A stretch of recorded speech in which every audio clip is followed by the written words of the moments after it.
नमस्कार, मी सुप्रिया माने तुमचं माने फॅमिलीमध्ये स्वागत करते। आज आपण खिद्रापूरमधील कोपेश्वर मंदिर पाहणार आहोत। खिद्रापूरला प्राचीन काळी कोप्पम किंवा कोप्पद या नावाने ओळखले जात होते। कोपेश्वर हे प्राचीन काळापासून नवसाला पावणारे दैवत म्हणून प्रसिद्ध आहे। या मंदिराचे 3 भाग आहेत। पहिला स्वर्ग मंडप, दुसरा सभा मंडप आणि तिसरा गर्भ मंडप। त्यापैकी पहिला आपण स्वर्ग मंडप पाहू। हा स्वर्ग मंडप 48 खांबावर उभारलेला असून 4 प्रमुख दिशांना 4 प्रवेशद्वारे आहेत। मंडपाची रचना गोलाकार असून गोलाईचा तोल साधणारे खांबही त्याला अनुकूल असे आहेत। हे खांब खालून वरपर्यंत विविध अष्टकोनी, चौकोनी, षटकोनी व गोलाकार आकारांनी घडवलेले आहेत। त्याच्यावरती फुले, पाने, वेली, पक्षी यांच्या नक्षीकामाने सजवलेले आहे। या खांबावरील अद्भुत कलाकुसर, नाजूक नक्षीकाम व चकाकी पाहताना मन मोहून जाते। खालच्या भागामध्ये शिल्पकारांनी शिखराचे विविध प्रकार दर्शवले आहेत। पांडव वनवासात असताना त्यांनी हे मंदिर बांधले। दैत्य किंवा राक्षसांनी हे देऊळ एका रात्रीत बांधले। पहाटे कोंबडा आरवल्यावर बांधकाम तसेच टाकून निघून गेले व सर्व मंडपातील गोल दगडी शिळा वरच्या उघड्या असणाऱ्या छतावर बसवायची होती, पण ती बसवायची राहून गेली अशी दंतकथा आहे। त्यामुळे वरचा जो भाग आहे तो आपल्याला ओपन दिसतो। आता या द्वारातून आपण सभा मंडपात प्रवेश करणार आहोत। त्यापूर्वी या द्वारावर असलेली ही रेखीव काम पहा।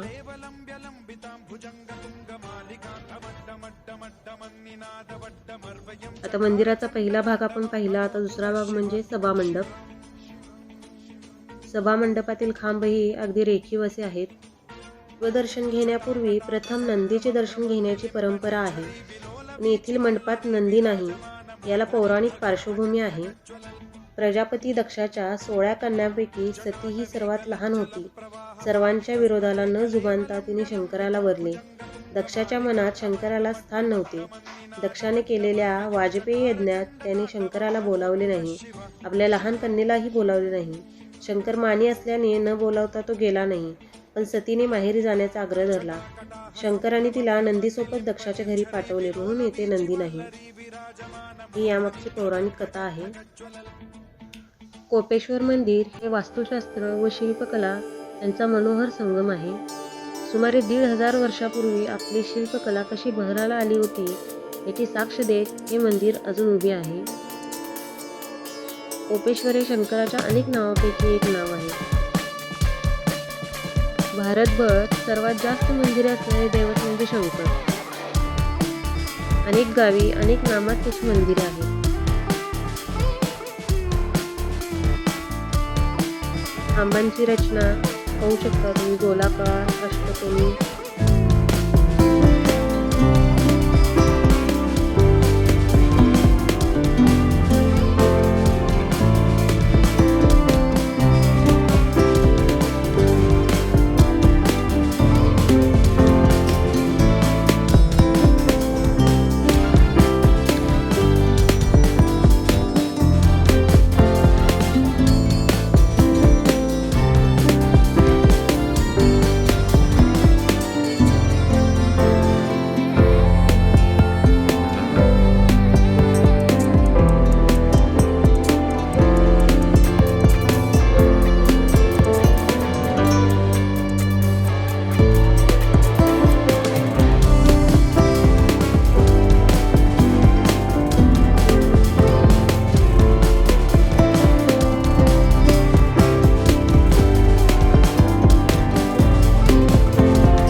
स्त्री पुरुषांची जी शिल्पपट्टी मंडित असते तिला नरपट्ट म्हणतात। नरपट्टाखाली या मंदिराला गजपट्टा आहे, जो इतरत्र कुठेही बघायला मिळत नाही। म्हणजे गजावर आरूढ देवदेवतांचा अखंड पट्टा म्हणजे गजपट्ट। आता इथे आपल्याला गजपट्ट पाहायला मिळतोय। हत्तीवर बसलेल्या देवदेवता, त्यांची आभूषणे, पोशाख, हातातील आयुधे, त्यांनी घातलेले अलंकार इत्यादीचे अत्यंत बारीक बारकावे येथे पाहायला मिळतात। हत्तींच्या गळ्यातील त्या काळचे अलंकार, पाठीवरील बैठकी, कपाळ व सोंडेवरील आभूषणे इथे काळ्या दगडात असूनही खरोखरच्या अलंकाराचा भास निर्माण करतात। पूजेसाठी जाणाऱ्या ललनांची पूजा साहित्यासहित शिल्पे आहेत। स्त्री सौंदर्याचे सर्व बारकावे इथे सादर केले आहेत। वाद्य वाजवणाऱ्या स्त्री पुरुषांची शिल्पे इथे आहेत। मानवी शरीर सौष्ठव व तत्कालीन वाद्ये, आयुधे यांचे सुंदर प्रदर्शन इथे आहे।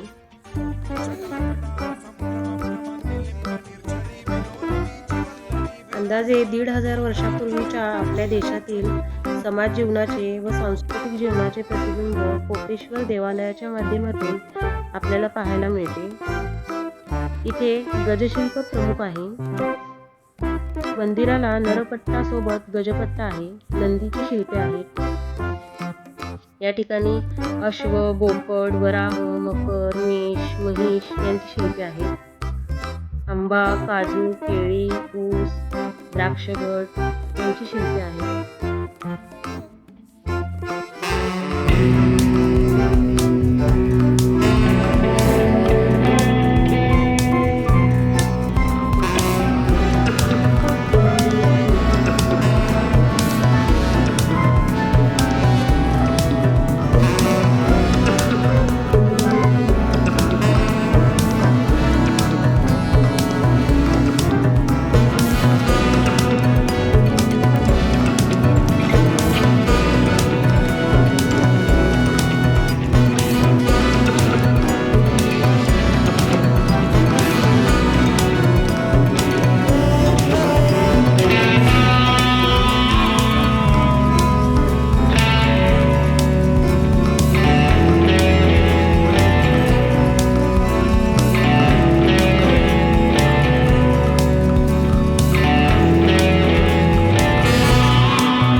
या कुंडामध्ये पडतो।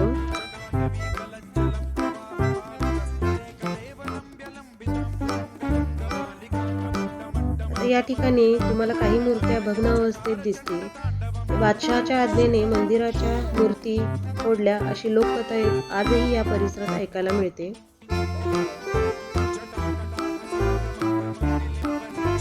प्राचीन काळी शिल्पकलेने बहरलेली अनेक मंदिरे बांधली गेली।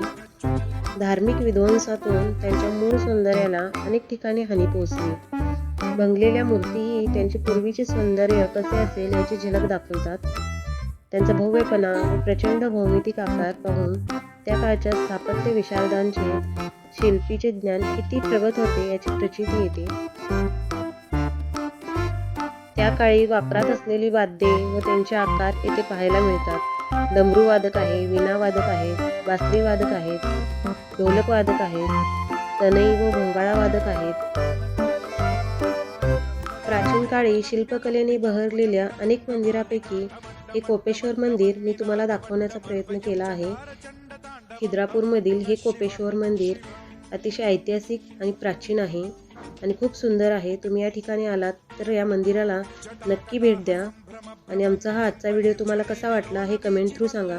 व्हिडिओ आवडल्यास व्हिडिओला लाईक, शेअर आणि सबस्क्राईब करा। जटाटवी गलज्जल प्रवाह पावितस्थले कलेव